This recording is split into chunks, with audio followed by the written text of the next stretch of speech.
The next point, you can see that address, you will write the address, whatever they have. So regarding address, I shall mention one thing about this slum area, that এখানে অনেকগুলো বাড়িরই address কিন্তু same হতে পারে, কেননা একটা বাড়ি থেকে ভেঙে পার্টিশন দিয়ে অনেকগুলো বাড়ি তৈরি করা হয়। সুতরাং the address may be same throughout. Okay, সুতরাং সেটা হতে পারে, সেটা নিয়ে do not worry about that. Religion, caste you always already know. Mother tongue মানে যে ভাষাতে কথা বলে নিজেদের মধ্যে। Place of origin, place of origin মানে ওরা অরিজিনালি কোন জায়গাকার বাসিন্দা।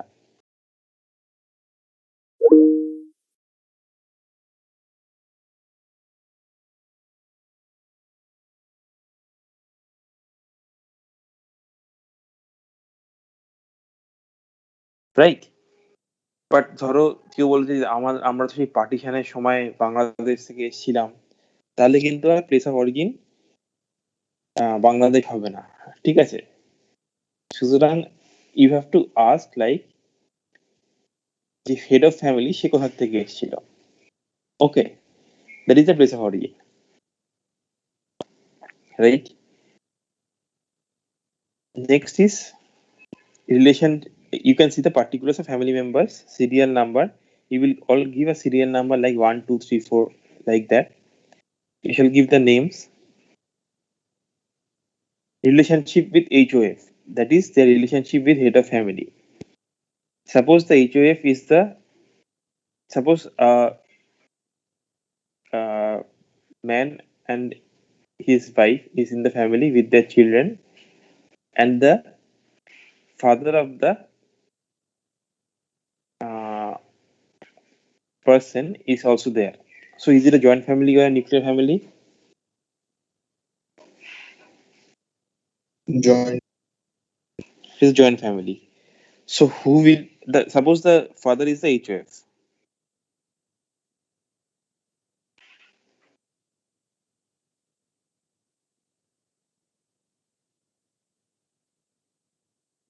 If the father is the HOF, suppose his name is XYZ, so his relationship with HOF is self, and all the other persons you have to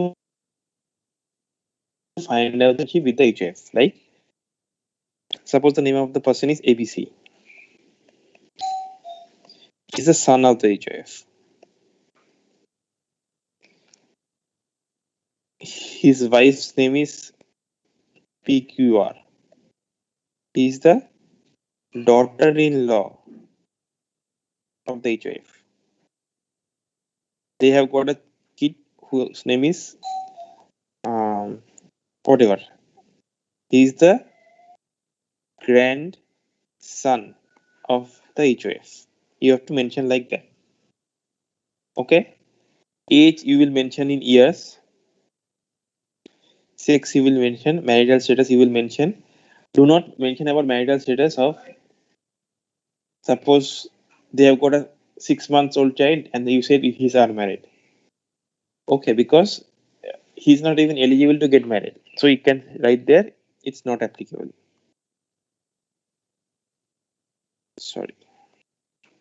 6 I have written not applicable.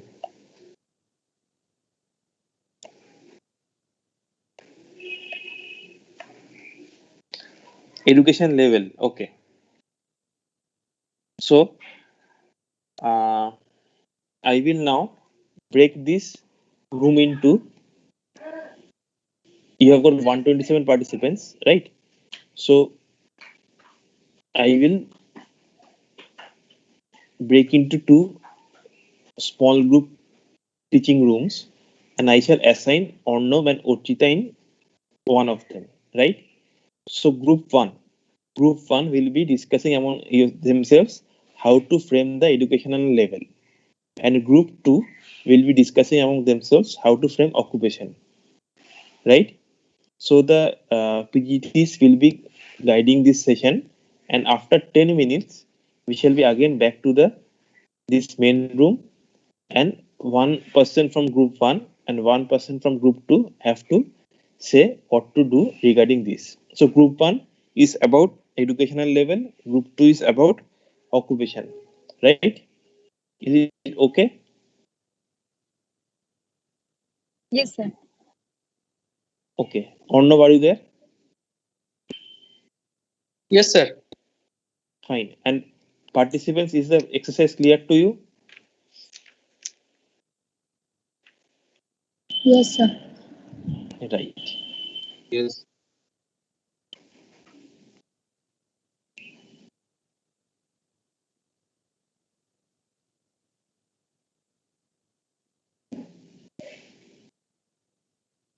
Just wait.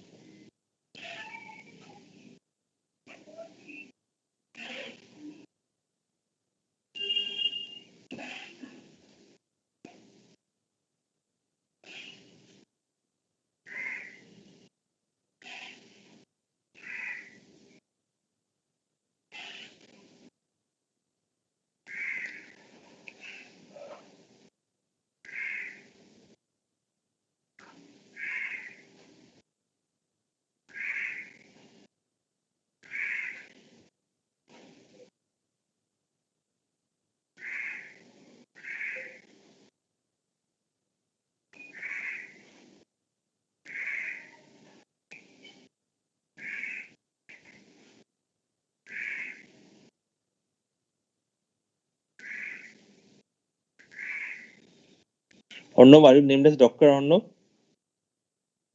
Yes, sir. Okay.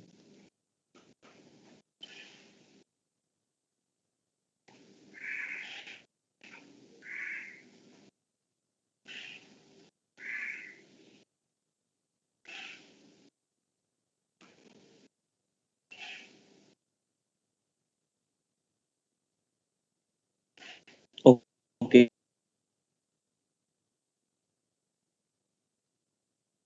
It will be the students discuss among themselves and you guys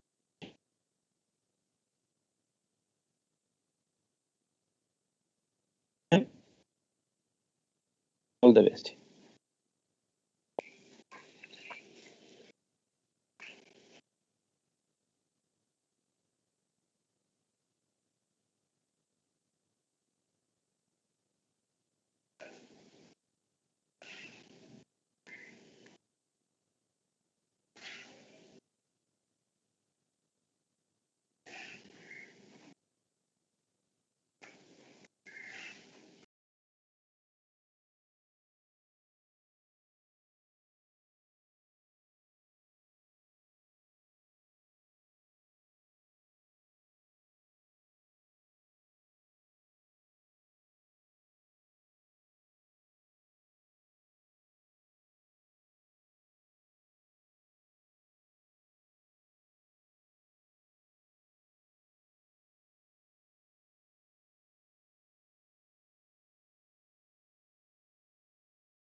But if you show him a 20 rupees note, he can identify that 20 rupees. Yes, that is a 20 rupees note. That doesn't mean he is somehow literate. Okay. So they must understand what are they write, what are they read, and they must understand that language, right? Then only we can say he is literate or anything else. But anyone who is more than 7 years, who neither read nor write with understanding in any language, any one language, then they will be called as illiterate. Is that clear to everyone? Yes, sir. Okay. Now, many of you, have you heard any time in your life, have you heard about Sarva Shiksha mission? That is Sarva Shiksha Abhijan. Yes, sir. Yes, sir. Anyone heard about Saksharata mission? হ্যাঁ sir Yes, sir. Yes, sir. সাক্ষরতা mission সম্পর্কে কে কে শুনেছে? শুনেছি sir কি হতো actually সাক্ষরতা মিশনে? Anyone has any idea? Sir ওখানে বর্ণ পরিচয় এগুলো যারা ইলিটারেট পারসনস আছে Exactly. Aged illiterate person who are not who are not in the category that they can go again to the school, we put them and take them to a evening school at their free time, and we make them learn at least the alphabets, and at least they must sign. So there will get many people who at least can do the signature, or at least he can understand that words that yes, just and these are interacting. the words. So are you able to get the features? Are the students interacting? Okay, Yes, sir. fine. So we shall be having around 10 minutes for discussion, right? Okay. Yes, please sir. continue. Thank you. So we have got a new group of people who has no somehow. Okay, excuse me for a minute.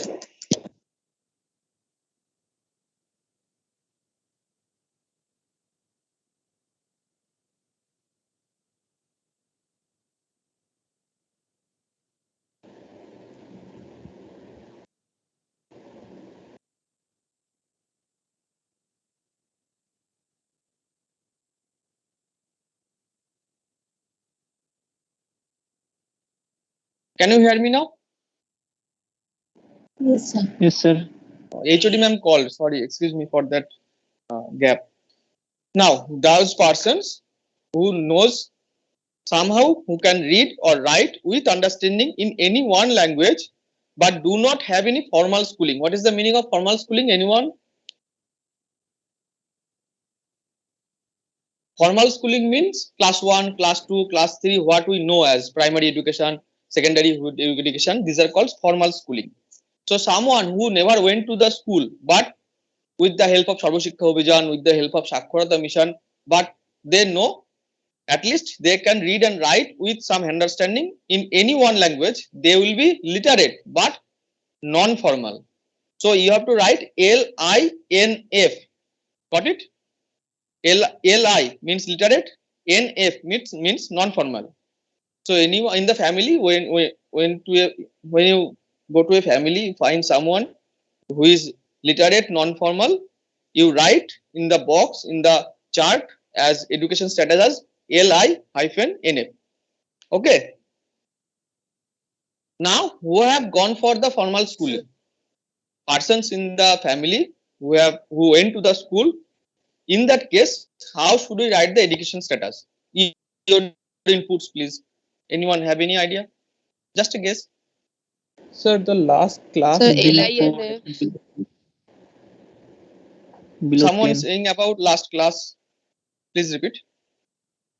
Sir, the last class they have like passed. One is sir 8 pass. Actually, or 9 pass. yes, very good, very good. Actually, we do not go for the last class. We go for at least an examination, right? Like primary education. Who has completed the class 4? They are the primary school completed. Who went for the high school and completed the class 10? We usually says class 10 means it's secondary education. We usually say secondary education completed or secondary complete. completed. The main exams in our schooling life, we take it as important barrier, right? Now someone has passed class 8 but didn't go for the 9 or 10, so it's almost not right to as primary school completed. In that case we go for the class, right? But in maximum cases you will get either they are primary school completed, they have secondary school completed or higher secondary completed, or graduation completed or above, graduation and above. Yeah. Now we are finding someone who is class 8, we can write as class 8 complete, no problem. But we'll go for the first if any main exams he have cleared or not. If they have cleared any main exams, that will be our education status level. Otherwise, we can go for the class. If suppose class 4 pass, then we will not write the class 4 plus. We'll write as primary school completed. Class 10 pass, we'll write as secondary education completed. Okay, is that clear? Yes, Is that clear? So now you know how to write the education status in that chart.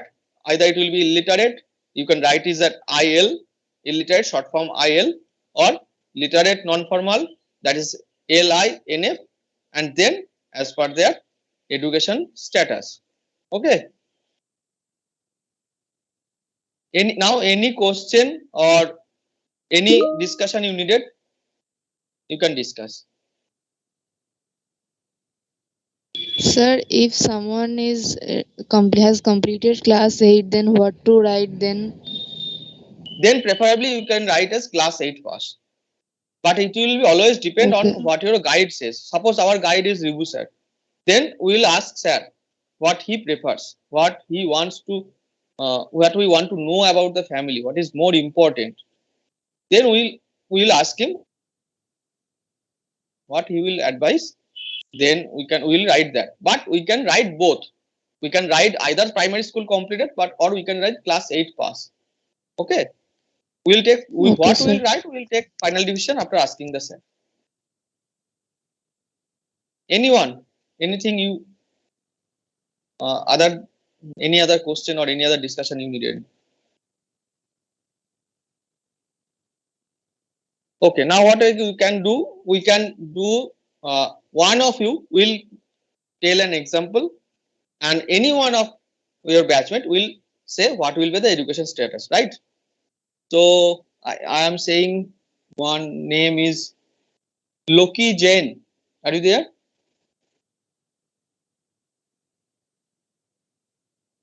Loki Jain.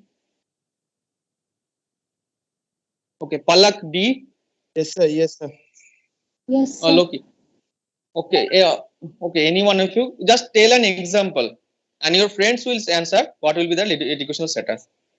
You make an example in your mind and tell them as question.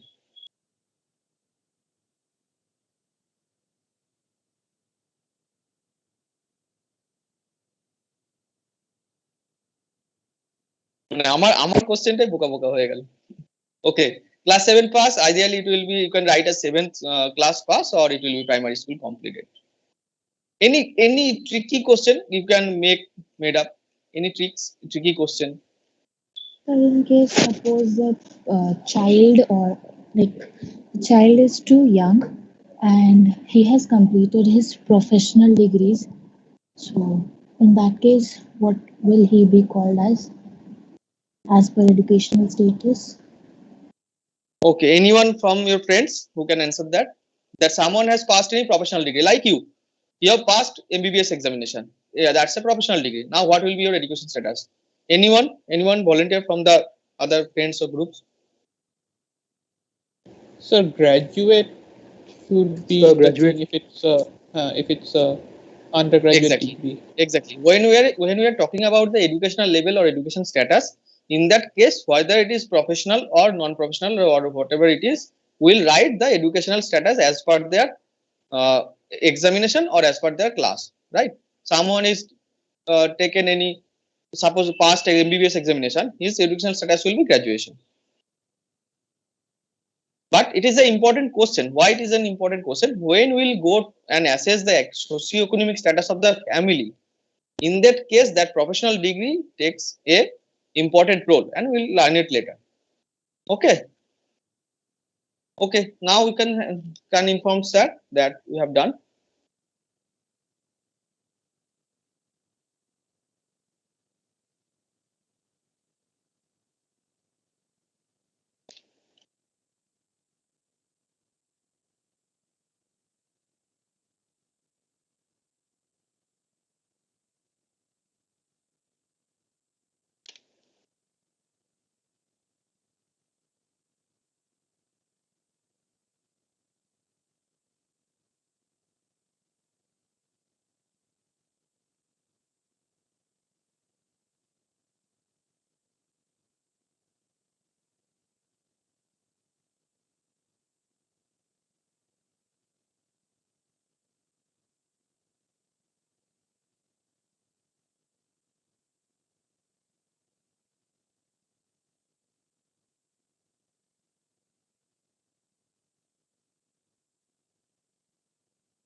Okay, if you want, we have few more times left until the sir join us in the main group. If you have any question regarding family in any other topic, general question,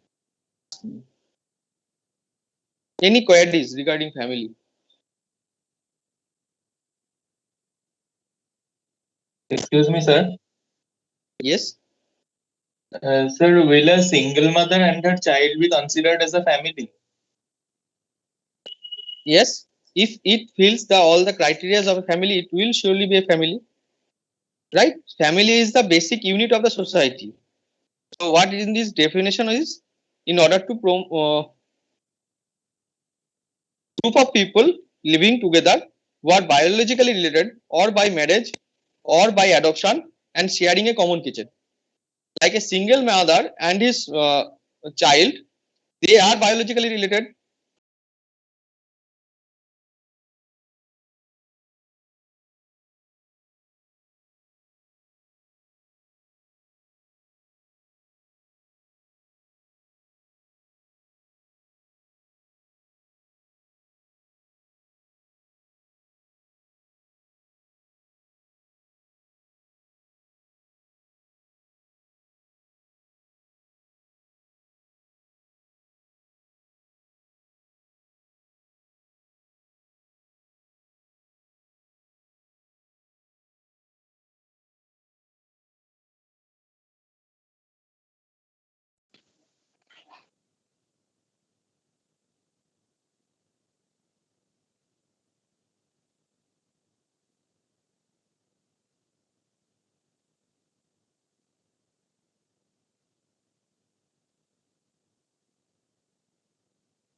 Okay, so you,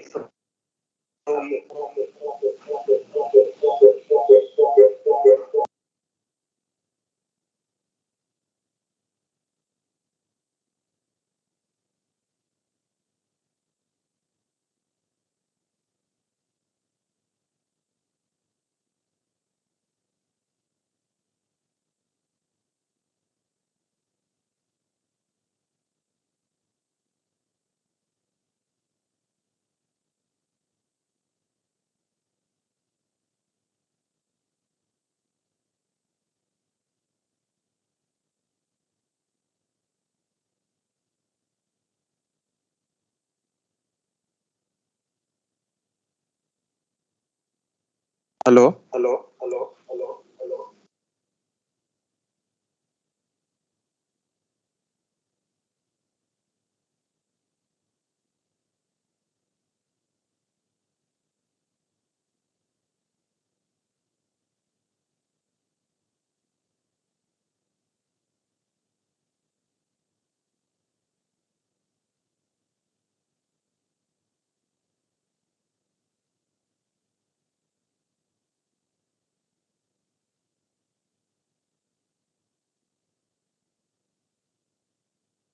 Okay, so you had the breakout room session, and I think it was very useful for you. So now I would like to request someone from group one or room one to say something about how to collect data on education. Anyone from group one?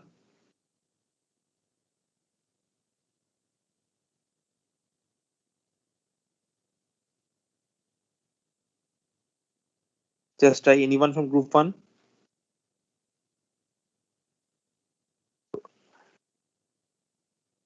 Yes, sir. Yes, please tell me Uh, how to collect data on education. Right, Starting with the elder member of the family, right, supposingly if the person like is first of all, the educational criteria we start is the person be able to understand a language, write a language, and right, so in case of the elder member of the family, whatever the person may be uneducated, he may be illiterate, but he has done his like he can sign or he can understand the alphabets because of the Sarva Shiksha Abhiyan and all those. So first can be that criteria in which we can right, say that the person is illiterate and coming from a non-formal the schooling has not been done, so the person is right, considered as a non-formal schooling process.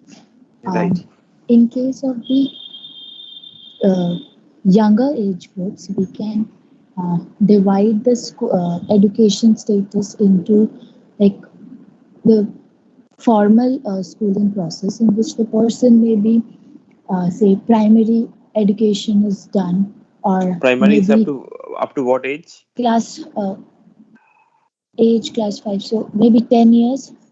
No, primary schooling is up to class 4. Okay, Class then 4, so yes. 7 or 8 years, something like that. No, no, no. Always you have to consider the uh, year passed. If somebody has passed year 4, class 4, then he is primary schooling. Whatever is his year, age. Okay. Okay, next. Then the person maybe secondary schooling has been done or higher secondary or he may Secondary is acquire secondary is up to what class? for 10. Very good, 10. Then And maybe then higher secondary or may have acquired some professional degrees in which we can say the person is graduate. mhm,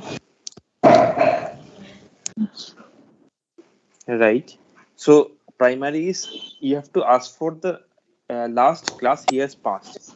If he can Yes, sir. just The read and class write, he has passed in that. right. So if he's 7 years old and he Uh, still cannot read or write, so it's illiterate. yes, Otherwise, he is literate.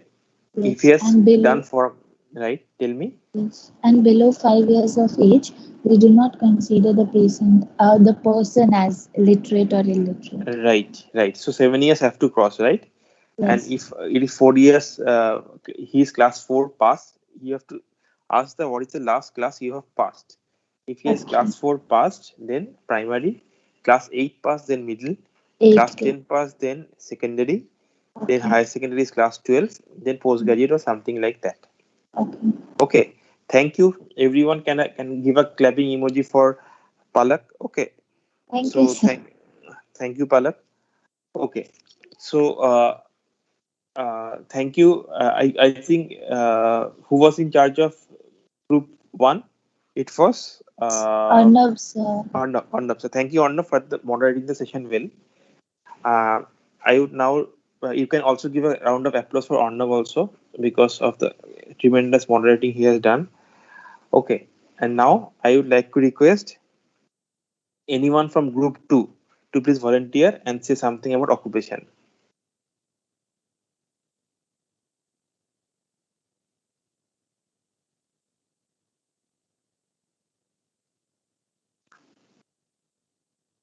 Anyone from group 2? Supriyo Das has raised his hand. Roll 148. Room 1.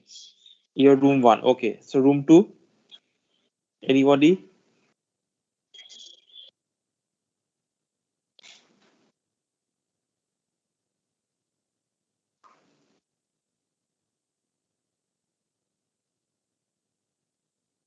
So room 2 is not at all sporting.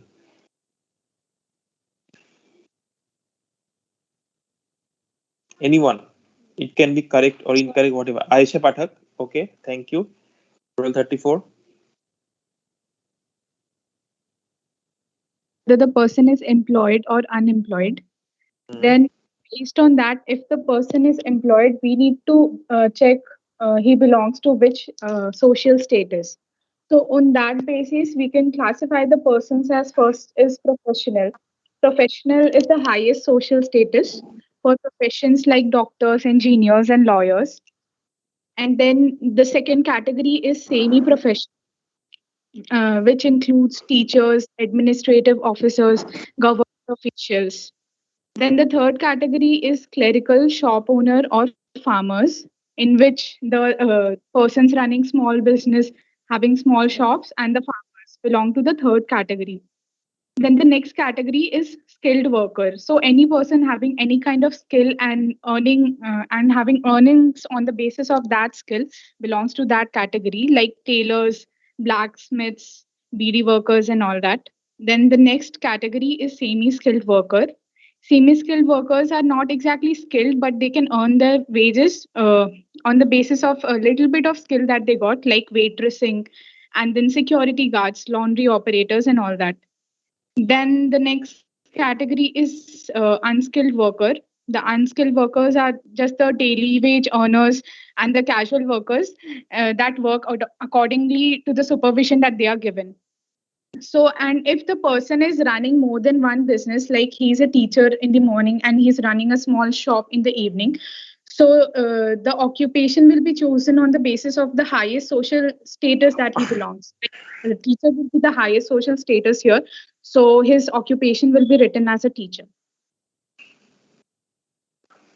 Okay, so anyone wants to add anything?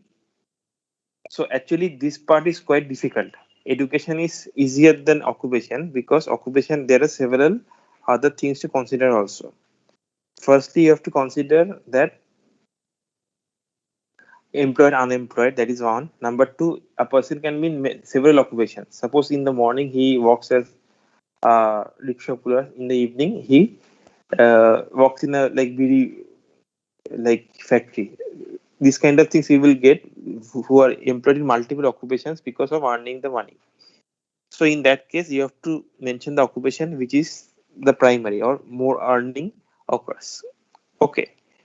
The next point is that there are something known as skilled workers, unskilled workers, semi-skilled workers. Skilled workers, we shall call those occupations which require a training and which require assigned a certification.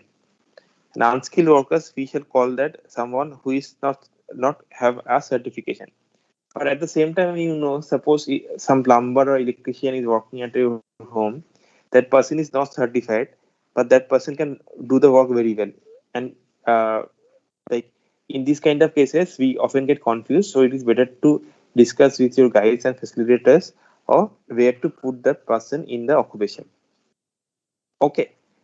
And professional is somebody who has been certified by professional degree, like a doctor, engineer, MBA, something like that.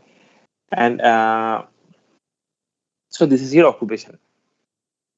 So now you know the occupation and the education of all the members. So thank you. This one was Aisha. Thank you, Aisha. Give her a big round of Thank you, sir. applause. And also Orchita for moderating the session. Thank you.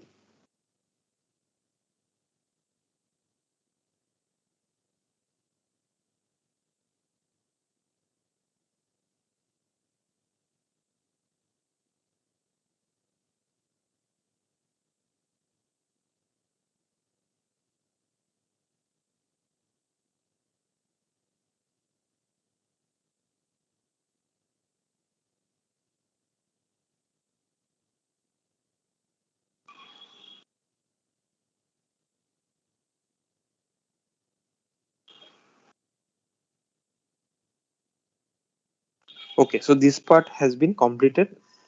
You can write education, occupation, physical activity.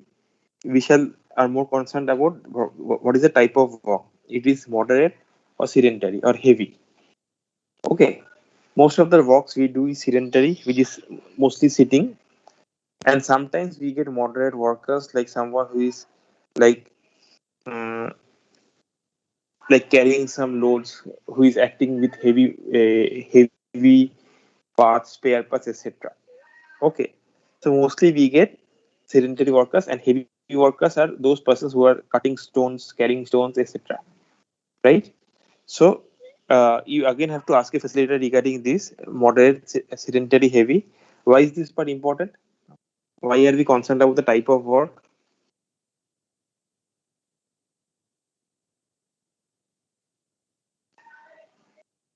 Anyone? Because the nutritional requirement of that person changes with the type of work. Okay, so that's why we divide the work into moderate, heavy, etc. Physiological status we shall only mention in case of lactating or pregnant women, that he is lactating or pregnant. Suppose you mention here that he is non-pregnant, non-lactating, NPNL, or lactating, something like that. Because again, the nutritional status will change according to this physiological status. Okay. So this was a very important part, which I think Arnav Urchita has covered it very well. So let us move to the next part. Next, you have to draw a family tree of the family.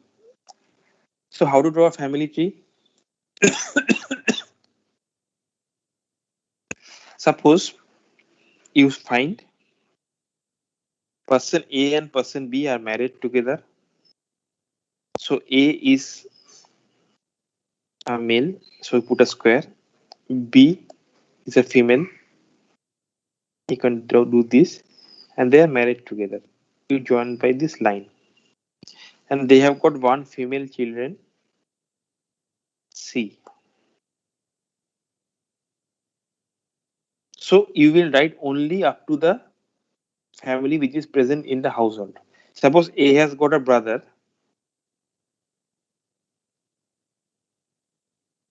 D who doesn't live in the family. You do not have to write about this part. Okay, you do not have to write parents of A and B. You only write up to which is present in the family. If they have got two children, then you can do like this: C and D. Right? So that's how we will draw the family tree. Remember, there is a difference between family tree and genealogy. Genealogy is up to 3 generations, which we often use for genetic diseases. Okay. In some centers like CMC Vellore, all of them do a genogram. All the patients, they do the genogram. They draw the genogram for tracing the family histories. But we will not do it here because in many cases it will be quite confusing, right? So this is the family tree. Now is the income and expenditure part. So is Monisha there?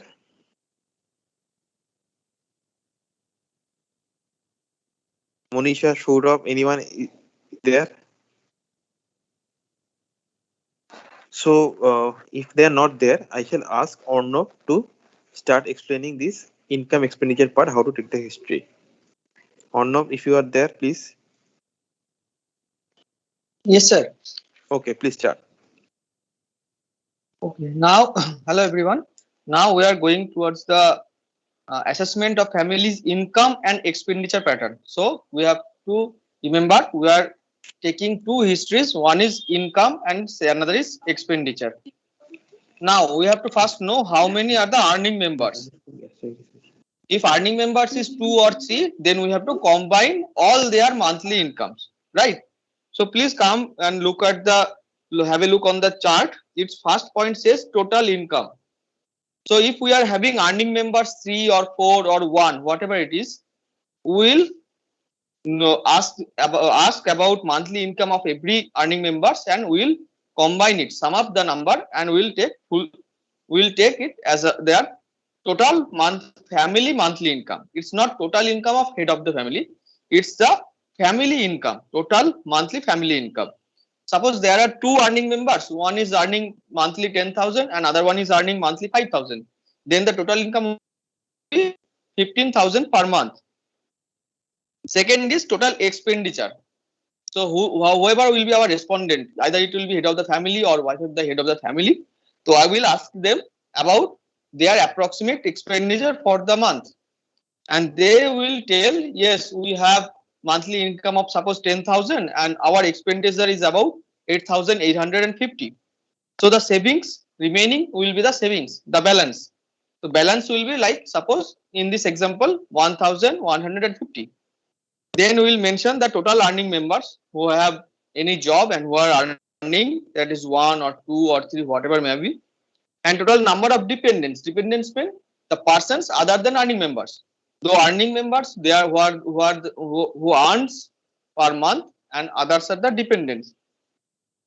Now we'll go for the per capita income. Per capita income means total family monthly income divided by total number family members. Total number of family members. Suppose my total monthly income, the family's total monthly income is 10,000, and total family member including earning and dependents, all total family members are suppose 3.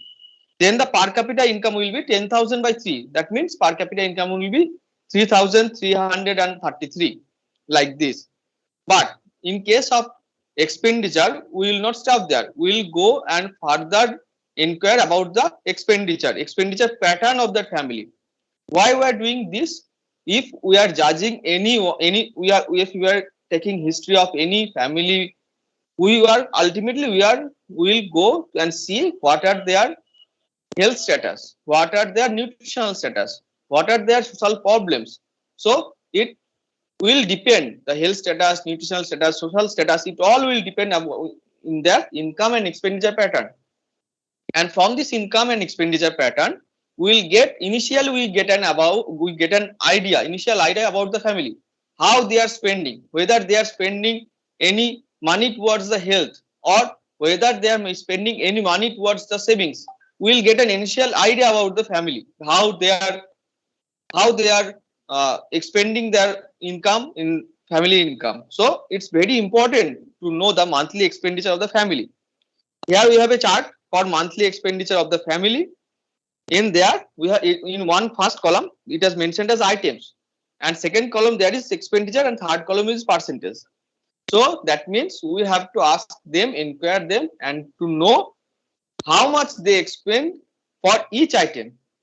Suppose that example I was talking about, their monthly income is 10,000 and the total family member is 3. So for food, they will save approximate a number. For food, they will suppose say about 6,000. Like that in every case. Fuel, what is the fuel they are using? If they are using LPG, then what will be their cost for that LPG per month? Whatever we will calculate here, it will be about per month. Clothing is not same for every month. So we have to make an average. You have to ask the respondent, the person from the family, that in an year, normally how many clothes do you buy? Normally in a family like in Bagbazar, in slum areas, families normally usually buys clothes mainly in occasions, whether it is Durga Puja or any other big occasions. And there are some few dresses they usually buy in after every 2 or 3 months. So in that case, we have to inquire. We have to know how much that family is buying clothes around the year, and we'll divide it in 12.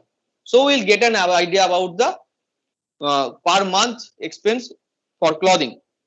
Education, if they are admitted in a school, then how much they spend for the school or the child's education or buying books or related to that. Then electricity, they are using the electricity and how much electric bill they are paying for per month. Then substance use, if there is any history of substance use in the family like alcohol, like BD or tobacco chewing, anything. So per month, how much they are spending for the substance use, like that. Housing, if they are giving any rent or maintenance, if the house is owned by them, then there will be no rent. But if they are staying in a rented house, then per month how much rent they are giving. For health and illness, suppose there is a family member in the family who has having diabetes, so they are spending few money for every month for the diabetic medication. If they are getting from the government hospital, then it will be free. Otherwise, if they have to buy that, then in that cases we have to inquire them, and we have to know that how much they are spending for health and illnesses. Same way, travel and transport, if they are using any travel or transport and they have any expense for monthly basis or not, and any other expenditure like social functions or recreation, like if they are using mobile phones. In nowadays everyone use smartphone, so for the smartphone, how much they have how much it cost them monthly. Suppose they are using TV and they have DTH connection, then what is the monthly recharge of the DTH connection? We have to inquire about that, and this portion will go for any other expenditure, and then we will get the total.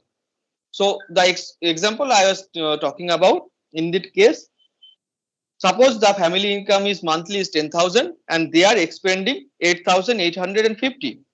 So when we are calculating the percentage, we are calculating the percentage of expenditure in related to total expenditure.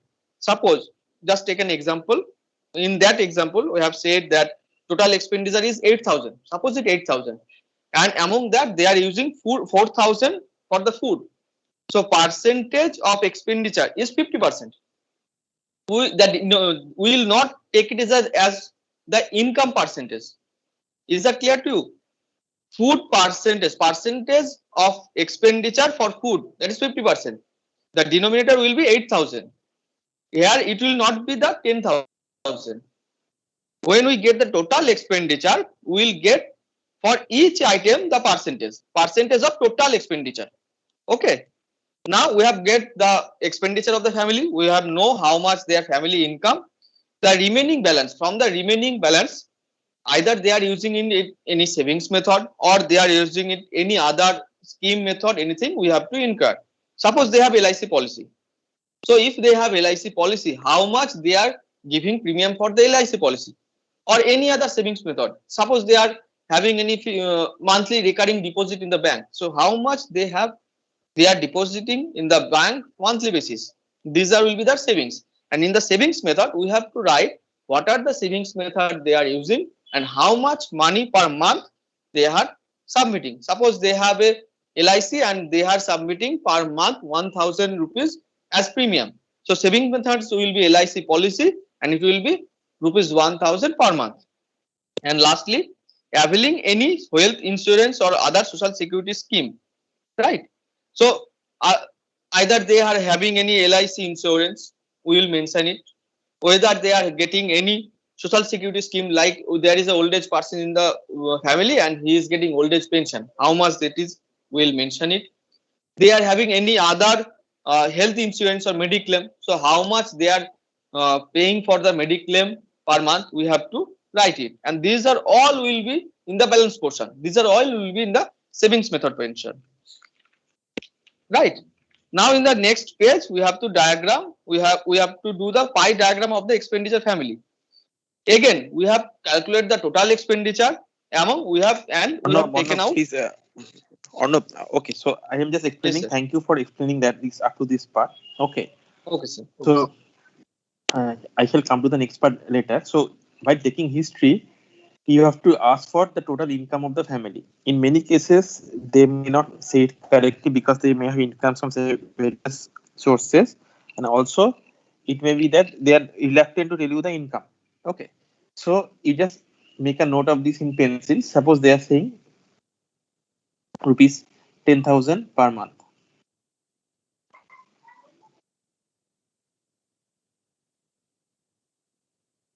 Okay, after that,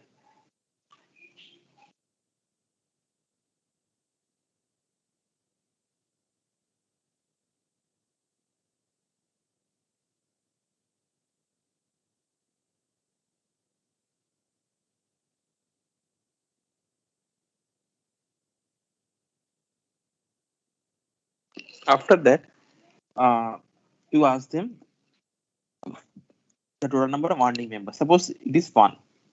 Total number of dependents who are below the age of 15 and above age of 60. So suppose this is 3. So per capita income is 1 plus 3, 4. 10,000 by 4 equals to 2,500. Okay. Now do not ask the expenditure directly. Start asking them about the items. So suppose in food they say, in food usually they can be able to recall the monthly expenditure. Suppose they say it is 4,000 rupees. In fuel they say that suppose we have 1 LPG per month, it is around 1,000 rupees. In clothing, they will not be able to say per month. They will be able to say, suppose we buy clothes in this and this years, so yearly expenditure by 12. Suppose for rupees 500. In education also, monthly expenditure they can say, electricity they can say monthly expenditure. Substance use, this you have to back calculate, because during the previous parts they may be saying that they suppose a family member takes cigarettes or alcohol. So how much alcohol or cigarette do they take? And with that, you have to back calculate the substance use costing. Suppose this is 2,000. Housing rent you have to ask. Health and illness, as Arnav has rightly mentioned, ask. Regarding you are asking these things, and then you are making the total. Often you will see the total is higher than this total income. In that case, you have to again ask for the total income, and then you have to write a rough total income talking with them. So suppose they are earning 15,000 rupees per month and the expenditure comes to be 13,000 rupees per month. So here the balance becomes rupees 2,000. So if they're having anything saving, so you can ask them where they are using any structured saving methods like LIC or health insurance or other insurance policies, etc. You can ask them that. Next, you have to calculate the percentage 400 by 13,000. 4,000 by 13,000.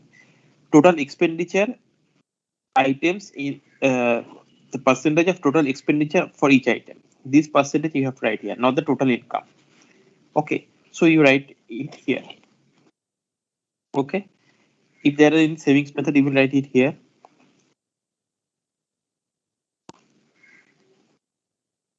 Next, on the expenditure part, you have to draw a pie diagram here. You all know how to draw a pie diagram. Suppose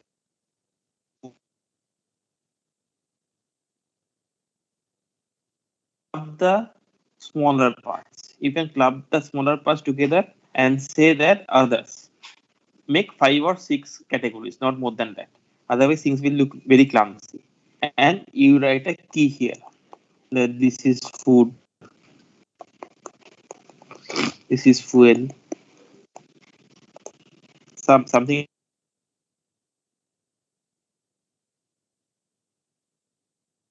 of the socioeconomic scale. We want to measure the socioeconomic status they are in. Urchita, are you there? Yes, sir. Okay.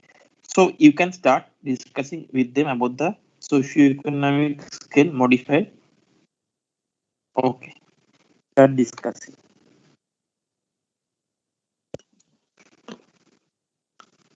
Am I audible? Yes, you are audible. Yes. So the next part is socioeconomic status scale, and the name of the scale is modified Kikuchami scale. Now, there are there are two types of scale. No, not two. For rural area and for urban area, there are different types of scales for socioeconomic status calculation. Now, for urban area, we use modified Kukusami scale, and for rural area, we use some other types of scale. Okay. Now, for modified Kukusami scale, we have to find three things. The first thing is education of the head of the household, that is education of head of the family, and occupation. The next one is occupation of the head of the family, and the last one is family income per month. Please note, for the last one, we have to see the family income, not the income of the head of the family only. Okay. Now, for education of the head of the household, as we have just discussed, there are a few categories and they have been given some weightage. For example, for professional degree, we have given weightage as 7, then graduate and postgraduate, followed by intermediate or post high school diploma, then high school certificate, then middle school completion, then primary school completion, and finally literate. Okay. Now, suppose the person has, the head of the family has passed up to class 10. Then we have to mark that as education of the head of the family as high school certificate. Okay. Suppose he has not completed, he has not passed the class 10, then he will be included under the lower category. Okay. You have to complete the class to get that category. Okay, suppose the person has completed up to class 8, then he will be included in middle school completion. Okay, then we will give that score.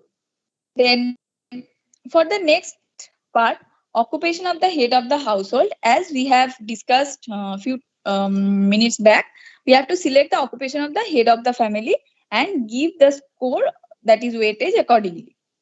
Now for the family income, we have to calculate the total family income as we are discussing just now. We have to add up the total income of the family and we have to categorize accordingly given in this book. Suppose the income of the family, for example, we have a family where the head of the family is class 6 pass. Okay, and he has been engaged in daily wage earner. Okay, and his family income is 10,000 rupees per month. Total family income, not the income of the head of the family. Now, for this, we will categorize the education of the head of the family as, since he has completed, what did I say? Suppose he has completed class 8, then middle school completion, and we will give weightage as 3. Then he is daily wage earner, so we will categorize as unskilled worker and give weightage as 2. And his family income is 10,000 rupees per month, so we will give the weightage as 3. Now we will add up. 3 plus 2 is 5, 5 plus 3 is 8. Now coming to the box given here. Now score is 8. That means he will be included in the range of 5 to 10. That is upper lower class, upper lower socioeconomic class or class 4. Okay.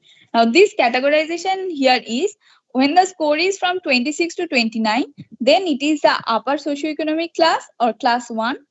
16 to 25 means upper middle socioeconomic class. 11 to 15 means lower middle socioeconomic class. 5 to 10 means upper lower socioeconomic class, and less than 5 is lower socioeconomic class. Okay, there are few other scales. Name of those scales are Parikh and Kulshetra scales, BG Prasad scales, like this. Okay, so this is how we calculate the socioeconomic. Okay, so just one thing I would like to add with what she said. Thank you for this thing. So education and occupation, you already know how to classify. Okay, and family income, you have to take the total income as she said, and there is something known as in the year 2020, because the value of money changes, right? So you can see a term here, updated February 2019 CPI. You can see the term here, right? So actually this term means that it is according to the consumer price index. In papers you might see something known as inflation rate, CPI, or খুচরো মূল্যবৃদ্ধি, এই ধরনের term দেখতে পারবে। এটা মানে হচ্ছে যে ধরো দৈনন্দিন জীবনে একটা পার্টিকুলার অ্যামাউন্ট অফ জিনিস কিনতে লোকের আগে খরচা হতো 100 টাকা। ধরো 1 কেজি চাল, একটা গ্যাস, এরকম করে একটা বাস্কেট অফ আইটেমস আছে, সেটা কিনতে লোকের লাগতো 100 টাকা। এখন সেটা লাগছে 106 টাকা। তার মানে there is 6% increase in consumer price index. একটা কোনো আইটেম না, একটা basket of items which is required for daily households, সেটা যতটা বাড়ছে পার ইয়ার accordingly that CPI is calculated. So we have to update it according to CPI, and it is updated till year 2020. So after that you add the scores, then you get the total score as upper middle, lower middle, upper lower, lower. So now I have got a question for you. Suppose the head of the family works as a doctor who has passed MBBS, and he's earning suppose 30,000 rupees per month. The family is earning 30,000 rupees per month. Okay. So suppose your house of seniors, they are earning around 40,000 rupees per month. They have passed MBBS and they are working as a doctor. So what will be the socio-economic class of that person? Any suggestion?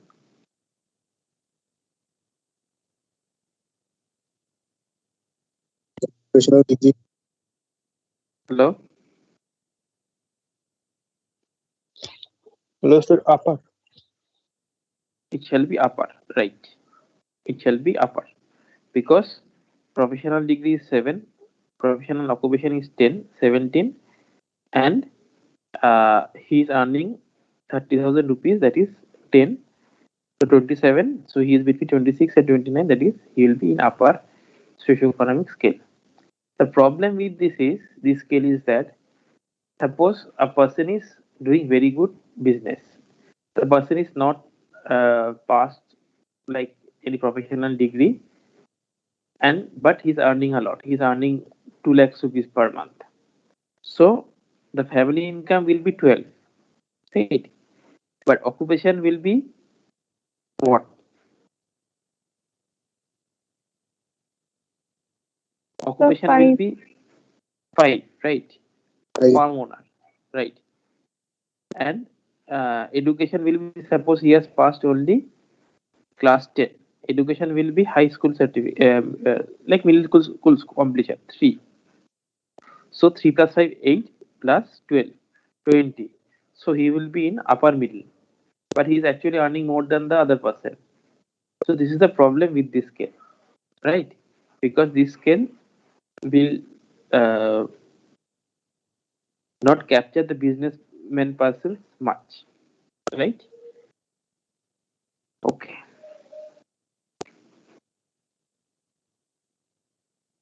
So she has mentioned about Parik and business social skill also, so that is fine. So this part is now done. So only one page is remaining now. I know all of you are tired now. So assessment of social problems.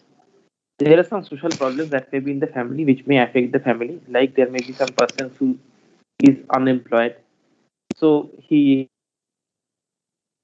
is constantly depressed and stressed out, and like he's not behaving well with the other family members also. There can be a mother who has to go. So in that case, the child may not be taken care of well. There can be a mother who is unmarried, divorced, or separated, and has returned to the original family. There can be a chronically ill family member. So the family has to bear a lot of cost for that person. There may be school dropouts or children more than 5 years who are not going to school. There can be child labor. There can be other problems also. So you have to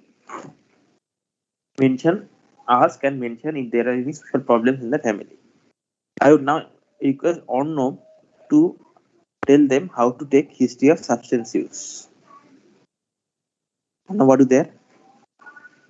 Yes, sir. Okay, please. In case of substance use, we have to know a detail. We need a detailed history, right? So previously we have said many things about addiction or substance, and nowadays we use the term as substance use. It can be alcohol, it can be chewing tobacco, it can be smoking, cigarettes or bidi, anything. We have to take a detailed history. First, we will ask them about what type of substance they are using, like alcohol or tobacco or cigarettes or bidi. There is smoking, they are also tobacco, and there is other tobacco like gutka or anything like that. Along with that, we will also ask them about that. If type of substance they are using, first we will know the type. Then it comes to the who uses that substance. Like head of the family and brother of the head of the family both takes alcohol. Head of the family takes tobacco like cigarettes. Father of the head of the family takes smokeless tobacco like gutka or anything like that. First is what is the substance they are using. Second is who is using the substance. Now it's not enough that what substance and who is using that substance. We need to know in how amount and how frequency they are using. Ultimately, with this family program, ultimately we will assess their health status and other nutritional status and other problems in the family. So we need to know how much and in how frequency they are using the substance. So next comes the frequency. Like if say head of the family smokes cigarettes, so we know smokes cigarettes, we know who smokes the cigarettes, that is head of the family. Now in how frequency, suppose he says I smoke cigarettes 3 cigarettes per day. On an average he smokes 3 cigarettes per day. Now you know for how much duration, like he is smoking cigarettes for last 7 years or he is smoking cigarettes for last 2 years. So we know now he is taking on an average 3 cigarettes per day for last 3 years. Now important is in how much cost incurred, because we are doing the socio-economic status. The cost will affect their socio-economic status, not only the health, also the economic status. Like in that person, he is smoking cigarette. What is his monthly expenditure for that cigarette? Like he is smoking cigarettes. Suppose he said he is smoking cigarettes 3 cigarettes per day, which is around 15 rupees. So his monthly expenditure will be approx 450 rupees for the cigarettes. He is also intaking the alcohol. Then same, he is taking the alcohol in how frequency, how duration, and how much cost is cost. Is it's how much it costs per month for the substance use. So for each substance use, we have to write it in point wise. Right, alcohol, who uses the alcohol, and this much amount, and this is the cost. Tobacco, who chews tobacco, like this, and cigarettes, who uses cigarettes, like this. Like this, we have to take a detailed history of the substance use. Okay, Arnab, can I add? Thank you for the deliberation. Okay, so suppose it is cigarettes. The head of the family smokes. He smokes 1 packet. He smokes every day. He is smoking it for 20 years. Cost incurred is suppose rupees 100 per day. Suppose his son takes alcohol.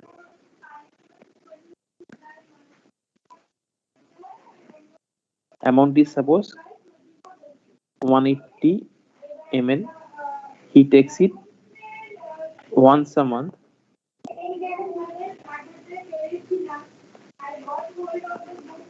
Duration is 5 years, and cost is whatever cost he has incurred. So we have to make the chart like this. Okay. So other relevant information. Where does the family get news or information regarding health?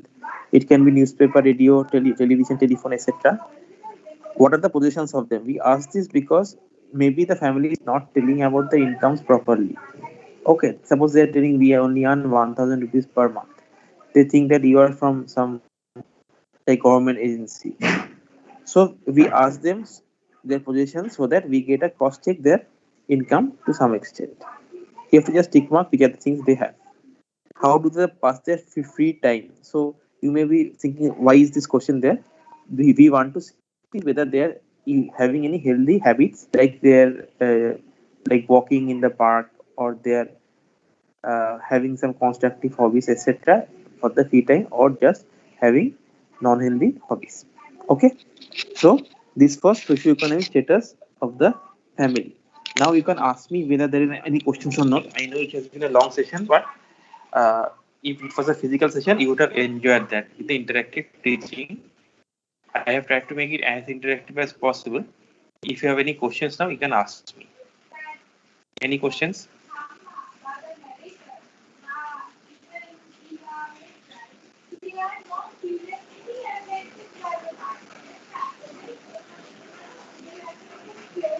Okay, so everybody is tired, I think. Anyways, so thank you, Arnav and Urchita, for helping me with this. And yes, I think somebody has got a question, right? Sir, I have a question, sir. Yes, tell me. So I said actually I want to know about unemployment. Whom we should call unemployed? I have a confusion regarding that. All right. So the person who Yes, is sir. not I want to add another question to it. Sir, if the person is unemployed and that means he is not earning, then how can he be the head of the family? if a person is unemployed, then if he's not earning, maybe there has to be some source of income. Otherwise, they won't be surviving, right? So Yes, sir. either somebody else is earning and sending them money, okay, or in the family somebody else is earning, but as that person is junior, so he has allowed the senior person to become the head of the family. Unemployed means not in any meaningful employment which is helping them economically. Okay, so you have to think like this. Suppose the son of the head of the family is earning, he is giving money to the family, and the head of the family, though he is unemployed at this point of time, he is the decision maker. So he is the head of the family. Okay, so the decision maker part is important rather than the earning part, right? Thank you, sir. Okay. So if you have got any questions, you can ask me in the chat also. If all have my number, you have to actually do this family and like fill up this workbook. So that is why I showed you like that, so that you get the direct contact with the workbook. Also, you shall be getting the hard copy of the workbook soon with help of your CRs. So any question you can come back to me later also. And I am closing today's class. Okay. Thank you for the patient hearing. Thank you.